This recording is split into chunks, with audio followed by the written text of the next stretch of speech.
So welcome to It's About Time reading series. This will be number 401 for this series. Tonight, we have three readers.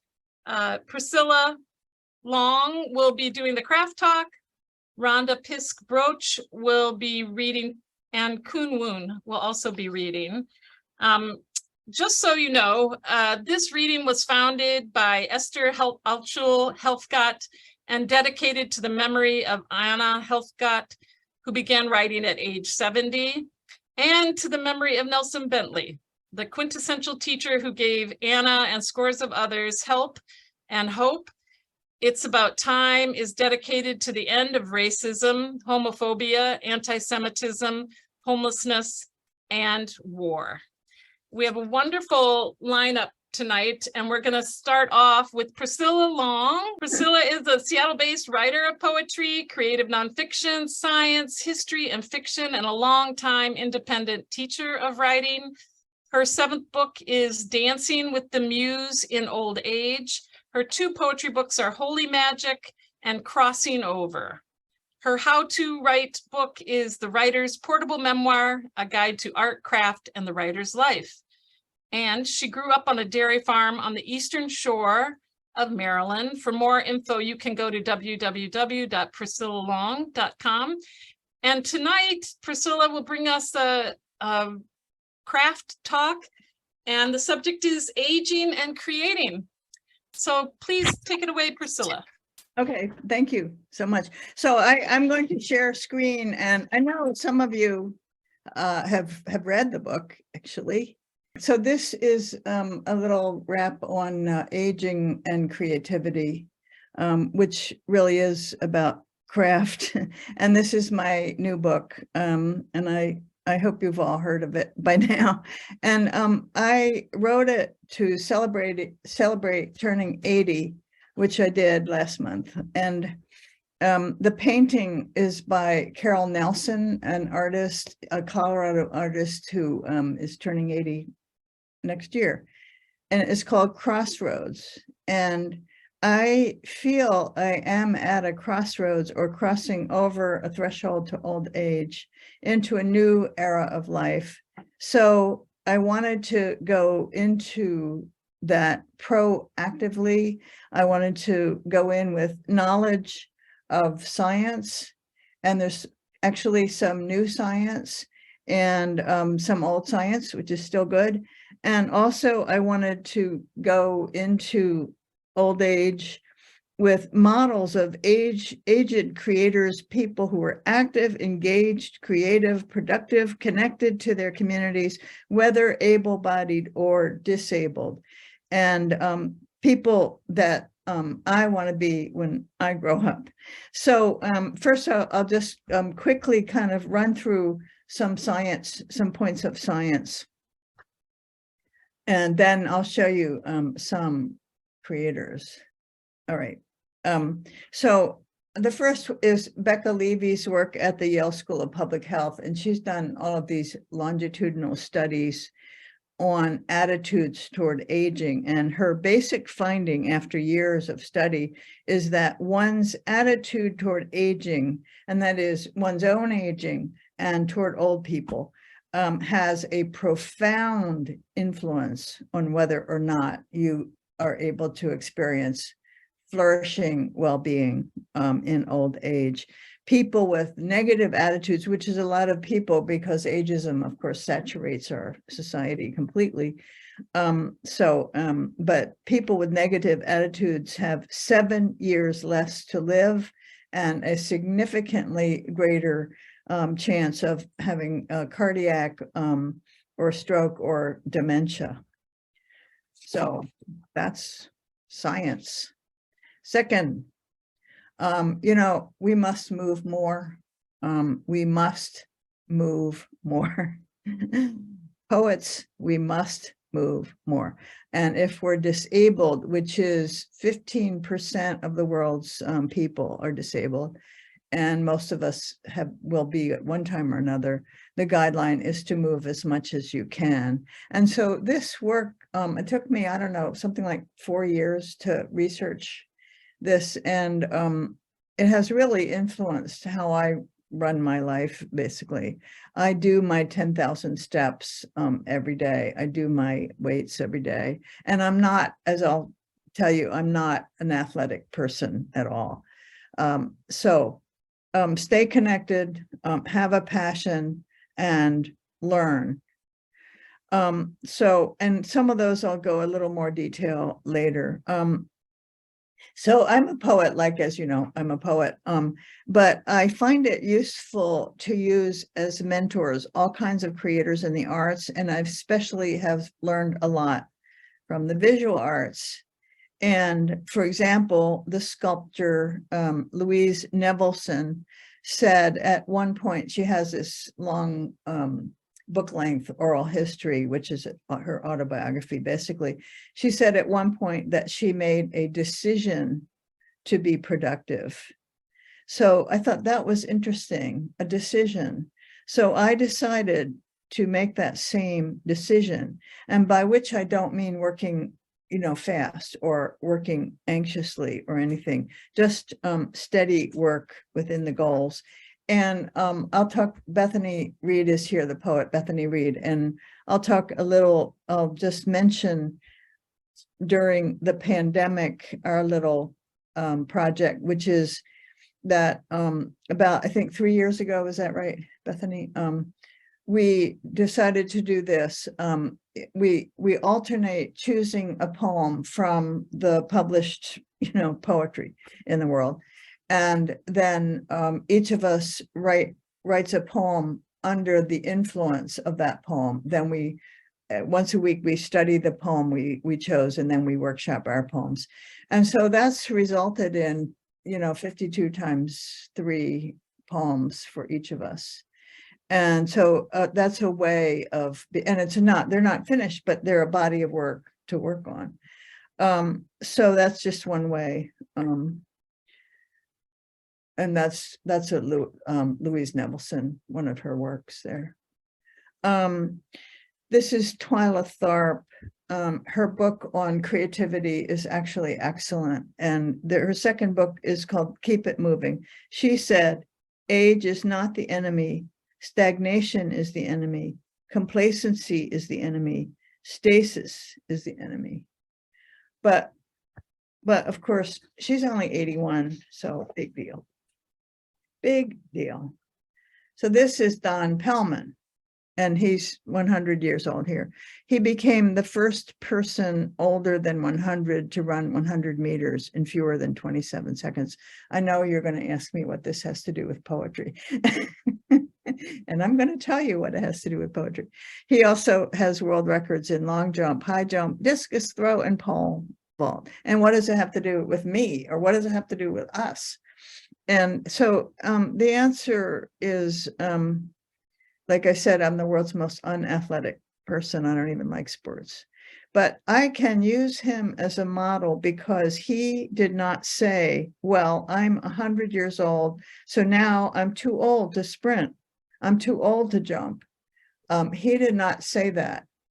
And so he is a model for me of following, you know, following your dream. And of course, he trained, and he didn't achieve all his goals. He had these goals. I want a world record in this, world record in this, world record. And he did make some of them, but not all of them.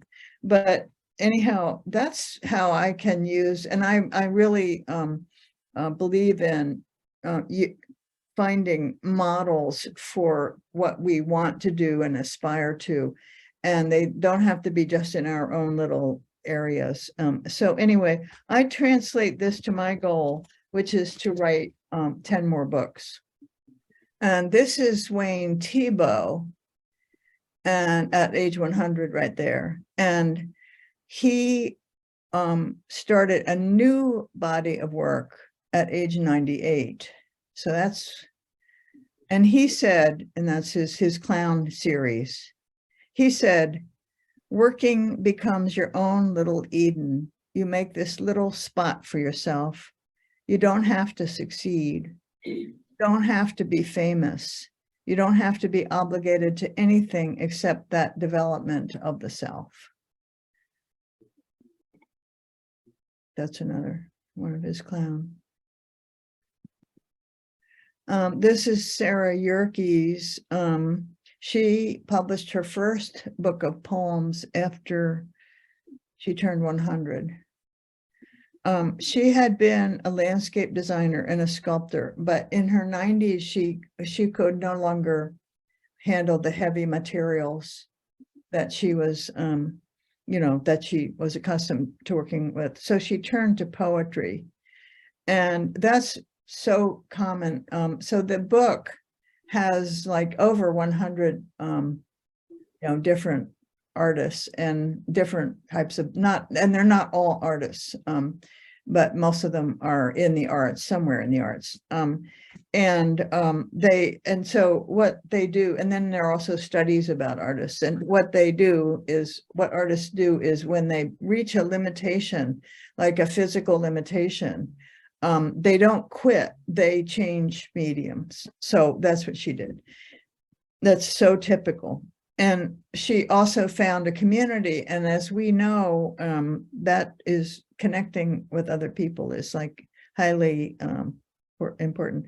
So she said, in this poetry workshop I started going to, it was because I liked the people who were in the group. A lot of people in life, as well as at the Ingleside, which was the senior center where she lived, have done so many other different kinds of things, but they haven't been wildly creative. So when a group of potential soulmates turns up, I join them. So, and this brings us to the issue of connection with others and how essential this is for our well-being and thriving all through life, but particularly in old age. And there's all this talk about loneliness in old age, some of which is just stereotypes, but it is, I'm not putting it down as an important thing, because chronic loneliness is very, very dangerous.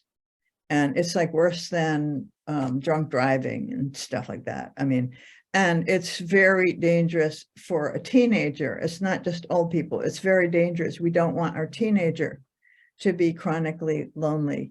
We don't want, our college student. We don't want our 20-year-old. We don't want our 40 person in their 40s who's just getting a divorce. And we don't want an old person, our old people, including ourselves, to be chronically lonely. Now, of course, if you if you lose your best friend, you're going to be lonely for that person. But the thing that is different about old people is, and I'm talking about chronic loneliness, is that all of the dear people of our lives, not all of them, but many of them predecease us. And so it is, and it's not like we should forget them or not grieve or stop grieving for them. That's not true at all. But we need to be proactive in going out into the community somehow or other and connecting with others and finding, new friends, new people. And the arts community is really, of course, great for that. And it's not, I don't think it's necessarily easy. And if there are barriers, like being housebound is a barrier, or being disabled in various ways, but it's a barrier. It's not something you absolutely can't overcome. So anyhow, and I put Alma Thomas in because she's one of the people. Alma Thomas, she's a great colorist, and this is one of hers, not a very good reproduction, but she was a fabulous painter. And I put her in. I don't have time here to tell her story, but she was extremely disabled, and she was with arthritis, and then later she broke her hip, and she painted with the canvas on her lap, and so anyway, that's her. And so the last thing that I want to talk about, so one of the most important things, and it was really new to me, comes from the neuroscientist Rachel Wu and her team. and they study cognitive agility across the lifespan. And their core point is, it's not about cognitive maintenance, it's about cognitive development. And cognitive development works the same in old people as it does in children. And they just run it down. Things like believe you can do it. If you think that you can't do something, then you're right. Keep going through the rough spots, non-perfectionist, and just on and on. And so they think that middle-aged people in general, these are all in general, not everybody, middle-aged people are holding down a job, maybe holding down 2 jobs, maybe the mortgage is not paid off, maybe running a household. Now, probably the children are teenagers, maybe taking care of a parent. So it's a very busy and kind of stressful time. And so at that time, we're probably running on our native brilliance and on experience. And that's fine. And, get off my back, but I'm not learning much. But then things start to change. And so the core thing is in aging is moving and learning and moving. And the science of that is that, as we know, the brain is plastic. When you learn, you get more synaptic connections. The hippocampi, that organ that's essential, the brain organs that are essential for learning and memory, can produce stem cells in old age, and as well as, of course, in young age. And every time you learn something new connections are made, and basically the brain thickens and the hippocampus thickens. So that's the good news. The bad news is the opposite is also true. If you sit around doing nothing, your connections dissipate, your neurons die, the brain shrinks, and the hippocampus shrinks. And so we don't want that. And so this last model, and there are like over 100 in the book. So anyway, this is Giuseppe Paterno, which he might have read about in the newspaper. He began college at age 93. He graduated at the top of his class at 97. And so what happened to him, he's Italian. He was a working class guy. He had to quit school in the 8th grade. He spent his decades as a surveyor for the Italian railroad. He always loved to read.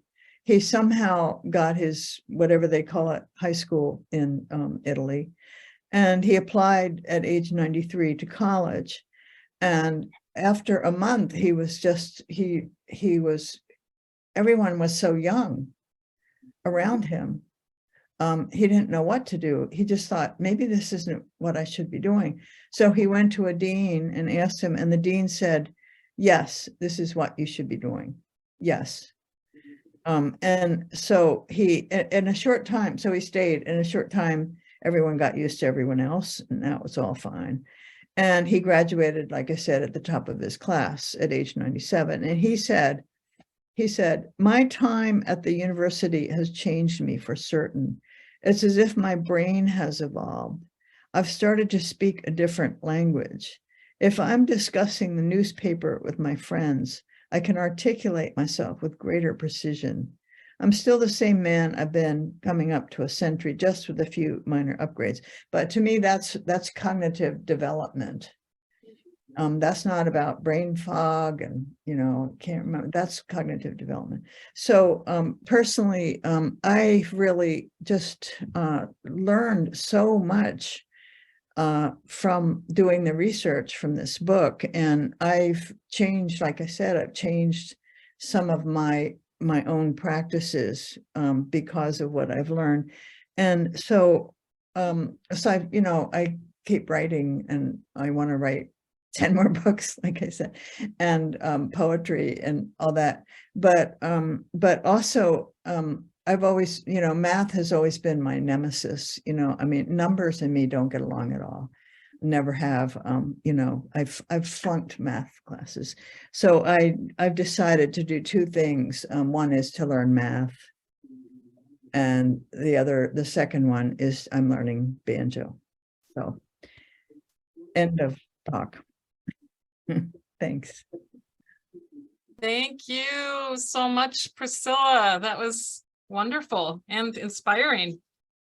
I hope everybody runs out and gets that book and plans their old age with your help. I'm ready to. And their middle age. And their middle age. And their middle age, right, to prepare for it. That was very good. So we're going to have two more readers, but I want to work a couple open mic readers in first. So why don't we have 3 minutes with Bob Reeves, followed by 3 minutes with Bethany Reed, and then we'll go to our next reader. So Bob Reeves, take it away. Hi. Here's a poem I wrote in 1982 called Found in a Stack. I cannot write the young, green poems.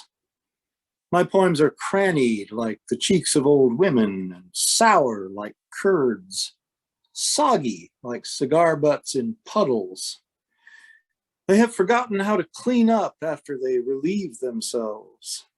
Their meter trembles and they have recurrent shooting pains in their imagery. Pigeon-breasted, they squat on park benches discussing the war, which is always the war before the one you think they mean. I am waiting for them to go off someplace and die. But we fed and clothed you when you were coming up, they grumble. Now you've got to take care of us. Once they were hard and took deliberate strides with their chins thrust ahead of them. I am sick of their whining about the difficulty of shuffling from line to line. The late lamp gleams on their bald, freckled skulls as I wake them for their midnight medicine. There are times when they stare at me without knowing who I am. I cannot write the young, green poems. Thought I ought to do something about poetry for National Poetry Month. Here's something I wrote just a couple of years ago. Red trombones. The red trombones were huddled around the stage door at intermission smoking cigarettes. Their spit valves hadn't been emptied and their conversation bordered on belligerence. Rain inside a cloud went off like a bomb. Its mother took it by the hand and walked it down to the city. The rain was 1 year old and had a towel tied around its neck like a cape. The rain's mother told it not to go off again until it saw someone going to work in a slinky dragon lady dress. The first person the little rain saw like that turned out to be Santa Claus. He took the rain on his slinky dragon lady lap and asked what it wanted for business. Don't you mean Christmas? Said the rain's mother. No, business, said Santa, getting riled. None of your Christmas, said the little rain. Thank you. Thanks so much, Bob. And we'll have one more open mic reader before our next featured reader. That's going to be Bethany Reed. Thank you. Take it away. Okay. Well, back in the day when we were in person, I came and gave a presentation on my Emily Dickinson riffs. And I have one newish one, so I thought I would share that. Dickinson has a poem that begins, it was not death, for I stood up, and all the dead lie down. So that's my title. It was not death, for I stood up. Or was that Emily Dickinson once upon a poem finishing the trope with an eclipse of prior loves drying on a line like summer blouses? How many wives does it take to fill a backyard? Hallelujahs are stingy even at sunrise. But 19th century poets aside, who else will sit with you, blessing you when you sneeze? You can't climb celestial beams, and sparrows prefer caterpillars over angels. Wives go bitter with the hours. The dogwood tree has no blossoms this time of year, but sunlight gilds in spite. I keep trudging a little farther into the future, fingering my small predictions. I will put on a coat. I will buy a new pair of gloves, as if they are prayer beads, even though I'm told the future is where I'll fizzle out. Like Dickinson, I have to trust the soul is big enough to carry on without me, like a long-legged child slipping off my lap when I stand up. And for some reason, I've been writing poems with mask in the title for the last few years. And this is my newest one, Her Mask of Loss. From a distance, her mask of loss looked like flowers, lobelia draped over a lattice. Lost, too, her sloping front porch, her ancient sheepdog sleeping in sunlight, the ragged boards at the end where curly dock grew tall. You think you can hold on to it by remembering, chanting your litany of names, but it's loss that peoples the past, a house with a stone patio, whisper of paper lanterns, of violins, of dancers, each wearing a mask like yours, like hers. Loss grows over the flagstones, leggy moss and tiny four-petaled flowers, pale pink, hopeful. Was it that house or another where a stair could be pulled down from the ceiling and you saw a whole kingdom unfolding? Whose masked face is it that you long to remember? Thank you. Well, wonderful, Bethany. Thank you, Bob. So nice to have more voices join this group. Our next reader will be Ronda Piszk Broatch. She is the author of Chaos Theory for Beginners, Moonpath Press 2023, and Lake of Fallen Constellations, also Moonpath Press. She's a recipient of the Artist Trust GAP grant. Ronda's journal publications include Greensboro Review, Blackbird, Two River, Sycamore Review, Missouri Review, and NPR News, KUOW's All Things Considered. She's a graduate student working toward her MFA at Pacific Lutheran University's Rainier Writing Workshop. Thank you for being here tonight, Ronda, and please take it away. Hello. Well, thank you so much, Lynn, for stepping in for Peggy, and my thanks to Peggy and to everybody here. It's really great to see everyone, and I will be reading from my new book, Chaos Theory for Beginners. And I had a poem queued up that I was going to read first, but because of Priscilla's talk, I thought I would mention, or I would start off with the poem called How It Began. And there's a little epigraph here. And everything outside you is also you, which is a line by Ronda Piszk. How It Began. Nights when I was a young astronaut in training, alone on the wrinkled grid of my bed, I recited the names of the 9 planets in succession. Such exquisite inventory. Mercury nearest our sun, backward spinning Venus, my own Earth. Mars barely a year away, huge Jupiter with its stormy eye, the hula hoops of Saturn. Uranus, butt of middle school jokes, rolling along its axis like a bowling ball. Blue Neptune's 14 moons, and cold, lonely Pluto, not yet knowing of its impending status reduction. Nights, I flew around the capsule of my room and through the window, rose above trees and city lights, higher and further. Cool wind on my skin. Never enough. I discovered more than a solar system to build my life upon. Nights, I pictured blurred edges and curves, learned of black holes and asteroids, that the galaxy held more than just my private dreams. To fly higher, I must lose ballast. Calculus, physics, astronomy, chemistry, those I failed, but never my wonderings. My beloved how and why, and from there beyond God. What immense hand cupped such a nebulous vessel as our universe, the whole beaming, seething, seen and unseen, undulating darkness, and at the same time held me with my own complicated thoughts. I grew and hungered, stretching new sets of wings, but to no satisfaction. Nights, the universe expands, dimensions lie curled within myriad manifolds, electrons tease between particle and wave, strings puppeting the four known fundamental interactions: gravitation, electromagnetism, strong nuclear force, weak nuclear force, together into one unified and impersonal God.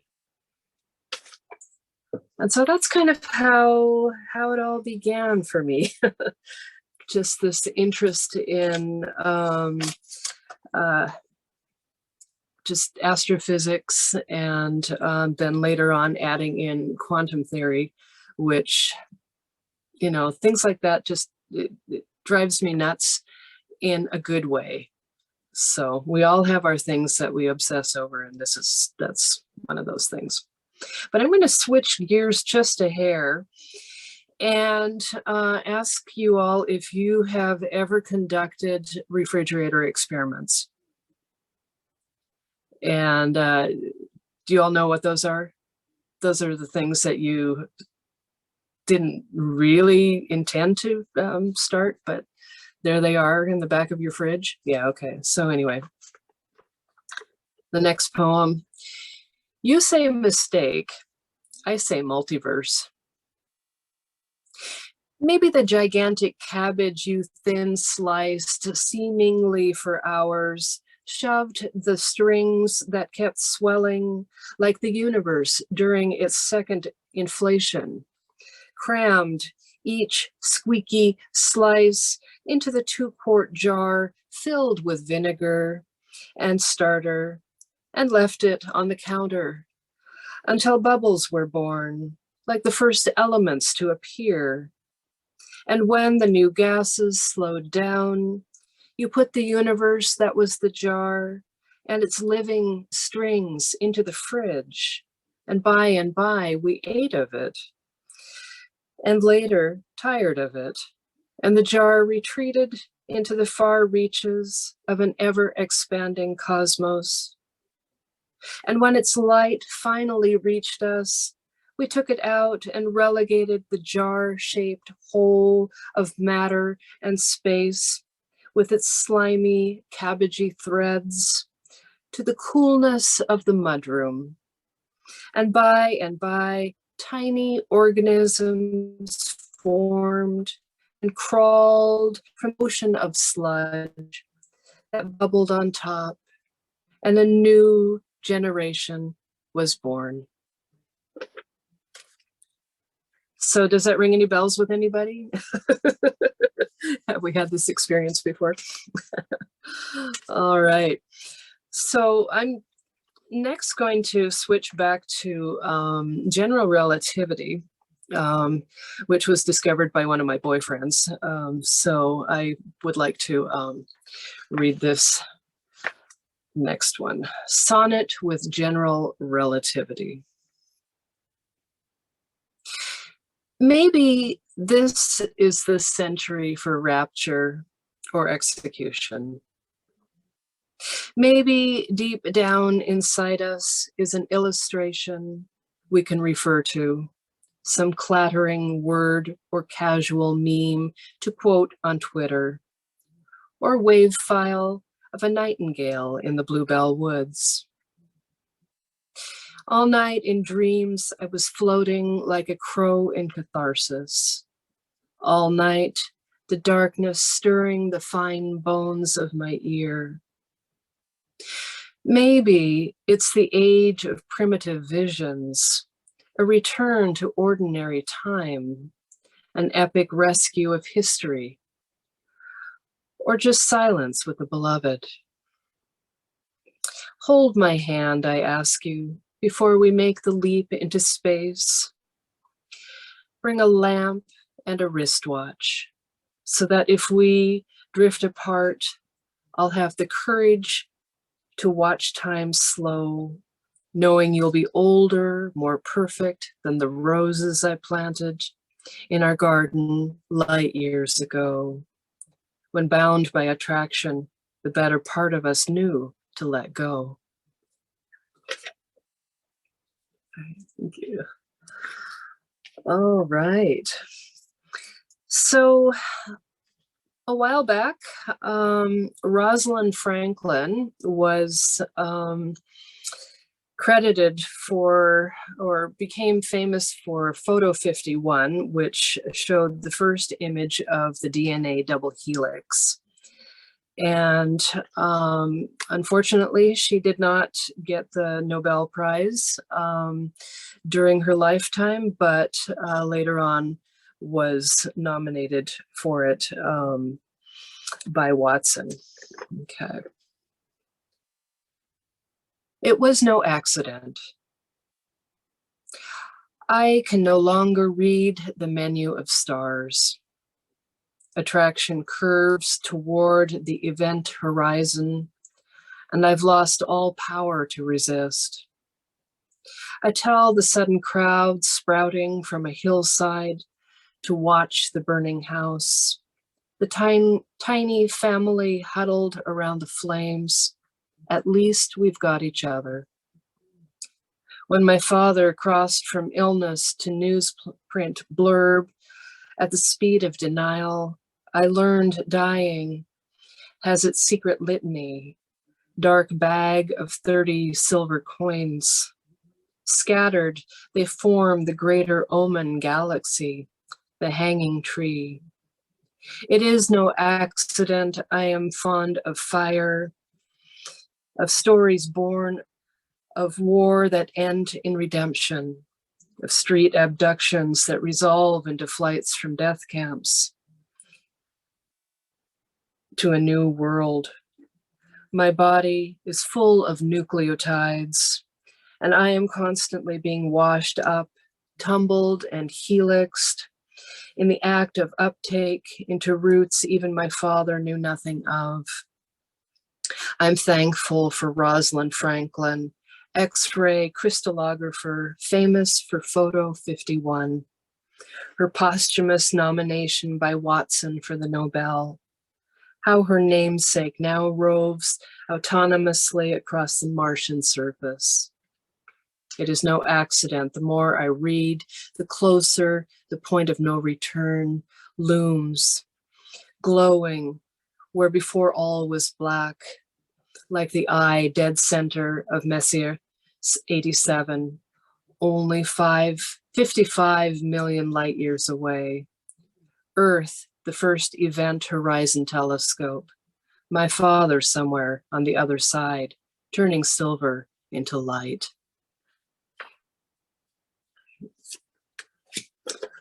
All right, thank you. Thank you, thank you. And it just wouldn't be right if there wasn't something in the book that gives my feelings on climate change and also hope in one poem. Sometimes I tell the universe this is how events will unfold. The eagle will catch the salmon, or the salmon will live another day nearer to spawning.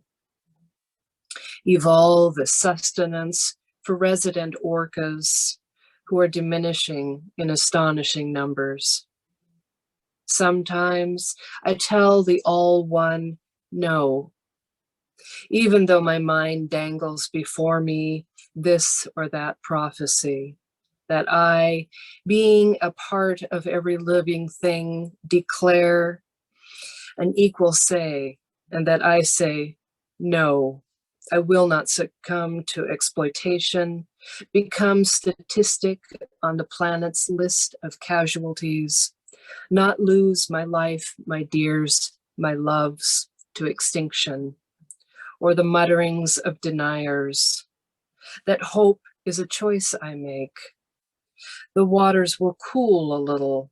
The salmon will thread their way, creating reds in all the rivers. Orca, young, grown to mate, to flourish, to teach us their wisdom. And before time stretches, it's elastic to exhaustion. Sometimes rise doesn't have to mean sea level, but rather rebellion and compassion. Means stitching rescue to our breast pockets, weaving time into lifelines to each wild and fragile body.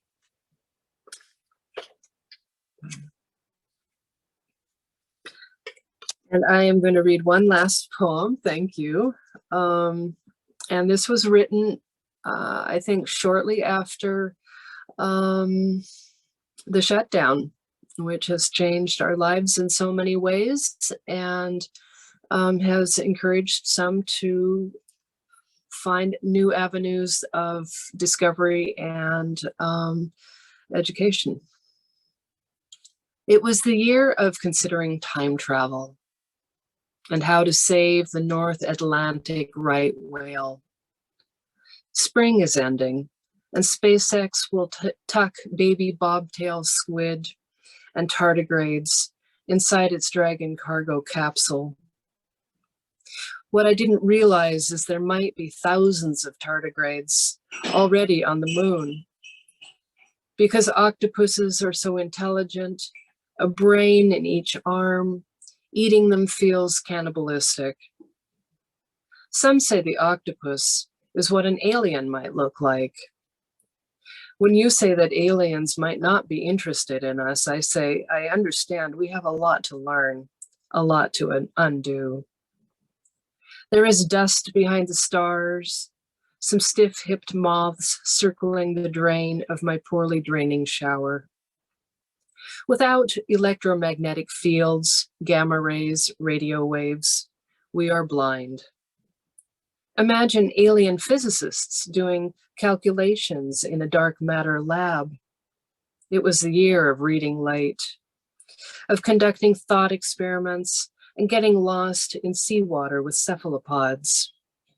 The year of silver linings, of watching the red disappear from my hair until it wisps ghost-like around my eyes. If not for dark matter, what of the aliens we so wish to contact? It was a virus year, a year of feeling alien in our skins. If not for baby squids and the myriad tardigrades drifting in the blackness above our heads, if not for you, then why be dazzled? Thank you. Thank you so much, Rhonda. That was delightful. Yeah, this is just so wonderful to be here tonight. Okay, so we will have one more featured reader, but before we do that, I'd like to invite Jessie Minker to give us a 3-minute open mic reading, and anybody else who'd like to join in. If not, it'll be Jessie, and then we'll move on to Koon Woon. So please read for us, Jessie. Okay. The freeway's a river of light in the gloom. Were eyes not meant to see this much? Or feet? Or hands reach for the rafters? Tailpipes teach lessons to lungs. Patience wait for the burn, not as snug as it looks under the gurney with folding legs. Don't mean much anyway. The photographer's youngest daughter does not care, not for a startled flutter of a wing. The roads ablaze like a lantern in a cavern, like the taste of licorice, like a galaxy's blinking orifice, as if they'd taken off the day to find themselves in Cincinnati, stretching out beside an access road, not so much asleep as dead, but not as still as one might hope. And that's what I've got. Thanks. Thank you so much, Jesse. That was a good lead in to our final reader for tonight, who is Koon Woon. Koon Woon is the author of 2 award-winning poetry collections from Kaya Press, winners of the Penn Oakland Josephine Miles Award for Literary Excellence, and a finalist for the Norma Farber First Book Award from the Poetry Society of America for The Truth in Rented Rooms. And his second book, Water Chasing Water, is an American Book Award winner. His poetry is internationally anthologized. He has also self-published 2 memoirs with funds from the city of Seattle. He edited the occasional literary quarterly Chrysanthemum, and now he edits Goldfish Press, of which he is the publisher, goldfishbooks.com. He has been a longtime advocate of the literary scene in Seattle since 1985, when he was a student of Nelson Bentley, when he got on the Bumbershoot literary stage. Thank you for joining us tonight, Koon Woon. We're looking forward to hearing you read. Please take it away. Thank you. Good. So I first started at the very beginning, my first published poem in 1985 by a student of Nelson Bentley, Robert R. Ward, in his magazine, The Bellowing Ark, which Bethany Reed was publishing it quite often. So, goldfish. The goldfish in my bowl turns into a carp each night, swimming in circles in the day, regal, admired by emperors. But each night, while I sleep, it turns into silver, a dagger cold and sharp, couched in one spot, enough to frighten cats. The rest of the furniture squats in the cold and dark, complains being low man's furnishings, and plots of revolt. I can hear myself snore, but not the infidelity. Sometimes I wake with a start. Silently, they move back into their places. I have been unpopular with myself, pacing in my small square room. But my uncle said, even in a palace, you can but sleep in one room. With this, I become humble as a simple preacher, saying I have no powers. They emanate from God.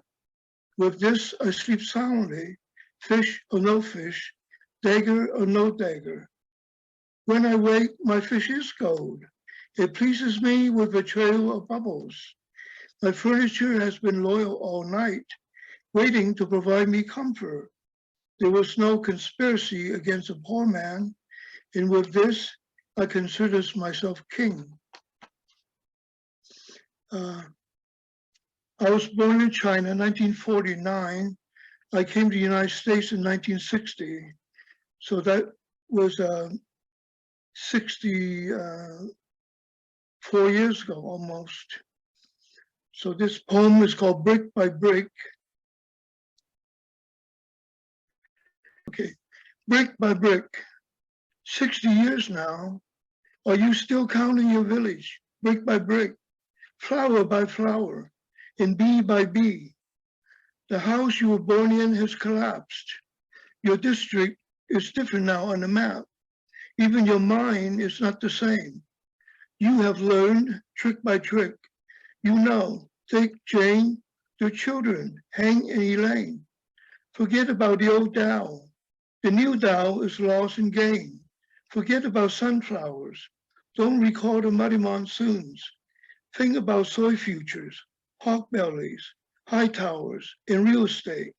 Let bamboo thickets in wine vats lay in ruins.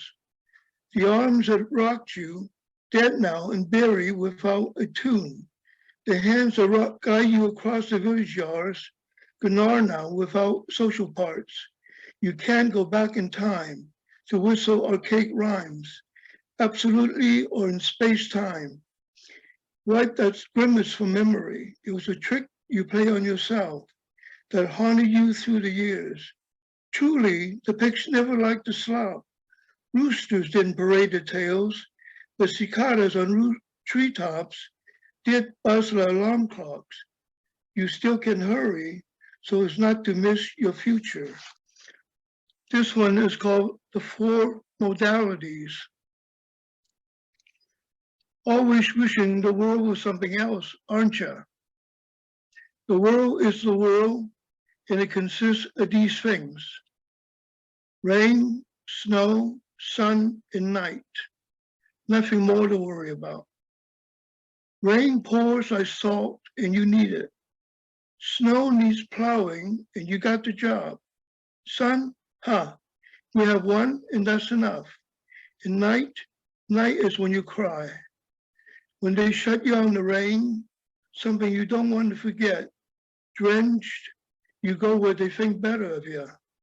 Snow is a bit flaky, covering the whole world in forgetfulness, where battles have been fought and men slain. In the vast white field, human appendages stick out. In sun, we love his warmth, but it kills too, baking the mud and boiling the water away. Night is fearsome. No one can hold it back. Go gentle into it, regardless that what's invisible, black hand of night faithfully had tossed to die. Okay, this one's called Heart. Heart, my most hurt, missing my most you. Is this moon the same moon? This wilderness, the same wilderness, where I left you many immigrant years ago. Butterflies, dragonflies, and a noiseless, patient spider inhabit my verse as I spin out love for you, while the muddy pearl empties into the South China Sea. My heart was left behind in the village yard, and I will come back to answer's thumping call. Will come back for you in the succulent lychee fruit. Will consummate together its juice and meat. Okay, so I told you I'm 74 years old now, so this poem is about aging, which fits into the topic earlier tonight. Okay, let's see. Aging. This is Priscilla's topic earlier tonight. And maybe I should give you a little anecdote. I had mental illness from the age, my early 20s. I was not able to go back to school until age 50 to finish my BA degree. Then I went to graduate school for close to 15 years to get my master's degree. And then I attended MFA degree several places, but I decided not to pursue it. So anyway, so this poem is about aging. Just yesterday, I closed the door to a room I won't go back to. Just yesterday, I stopped saying, we shall see what we shall see. I have seen it, well, sort of, enough of it. I imagine not long from now, I'd be sitting in the lobby of the Emerson Hotel, looking out, seeing young lasses walking by, and saying to myself, they would decorate my room well. Once in a while, a memory snags me, a walk inside a city ravine, seeing wildflowers I know not the names of. Once in a while, the image of the woman with the Spanish eyes emerged from a long-lost diary, how she had sat frequently at the same coffee counter. We both drank black coffee, and not a word was ever exchanged. for we both have our own loneliness to attend to. Now I am a symphony for aches and pains. I suffer if I skip my afternoon nap. I bought and sold most of my life, but coming out even, I didn't. Something wrong with my methods? Or others saw a future better than I can of commodities? Perhaps the problems I have forgotten the wild flowers in a city ravine, and all I saw afterward were just commodities. I imagine most people here have been married before. I was married briefly, but okay, and this is the poem. In your free heart, the bird builds a nest.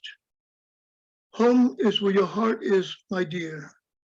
My countertops, this array of cups and saucers, are conspiring with you, plotting a coup, simply because they don't like a lone man's finishings. Each time you grace my room, my dear, you say, my most best typing paper. The sponges and dish soap you bring order to my life. Just yesterday, I left living to the others, but as I write this, the four walls are a comfort, and on each wall, I screw in a hook in which I hang my hat or coat. My identity as a writer. Now it is more or less real, my dear, that I am a writer, because the revolution you engineer is complete. My meaning now lies in the familiar. The dishes are on the rack, and I feel my feet. I walk my feet, and I know the path. I walk the path to you, my dear, to you. All right, thank you very much. Putting up with the internet problem and my lousy reading. It was far from lousy, Koon. Now my lights are going off. That was wonderful reading, and you know, really appreciate your work. Would you hold up that book that you are reading from? Which one is that? Oh, Water Chasing Water. Okay, beautiful. This book is published 2013 and won the 2014 American Book Award. Wonderful. Beautiful poems. Beautiful poems. Thank So you. it's about time for another one. Do you want to read another one? Thank We you have very time. much, Priscilla. Oh, okay. Time for another book. Oh, time for another book. Absolutely. Yeah. You know, I should tell you something about what my family did for a living. My family had this proverbial Chinese American restaurant.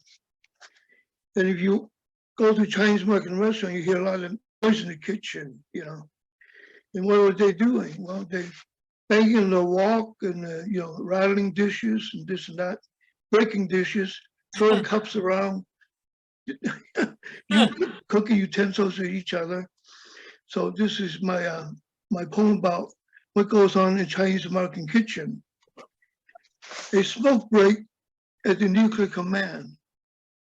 We multitask, chop, grill, walk, and pickle. They're fickle, can come at all hours, drunk, after sex, before meetings, hucksters, gangsters, no telling who wants to watch, stir fry, steam rock hot with his head in Boba's eyes. My father did meat block, hack spirits, coarse bones from chicken, minces onions, 6 sons chow the main, French fry the sausage, whip the gravy, beat the eggs until you can fool the young into thinking there's sperm yanked from the cow. Smoke signals say the pork chops to burn, the white sauce turning yellow, while the waitress's ladle soup sounds like feeding at the zoo. Chopsticks tingle from a corner booth. On and on, motors start and stop, doors open and shut, ice water set down, and the menus are tossed. You need a minute. Mom is helping the girls to wash glasses and teapots. It would be sinful to run out of hot mustard during the rush. My father drinks my coffee, and I smoke his Marlboro. 2 cowboys in a cattle drive fending off rustlers. And damn, the waitress says the women's toilet has overflow. We're going to go fishing as soon as our mental breakdowns are over with. We're going to take a smoke break from the nuclear command. Just then, a party of 12 comes in. Well, put two tables together, like a man joining a woman, the yin and the yang, or kids with yo-yos, or family doing family business, money for school books, and mom's dentures. I thank you for my family. Thank you so much, Koon Woon. And actually, thanks to all of you. Thank you, Priscilla Long, for your craft talk. Bob Reeves, Bethany Reed, Rhonda Broach, Jesse Minkert, and Koon Woon. This was a wonderful evening. And I think I'm going to turn off the recording. And if there's any, if people, we have a little time, if people have some conversation or questions or any socializing, you can then. So again, thank you for a beautiful evening, and I'm going to stop recording now.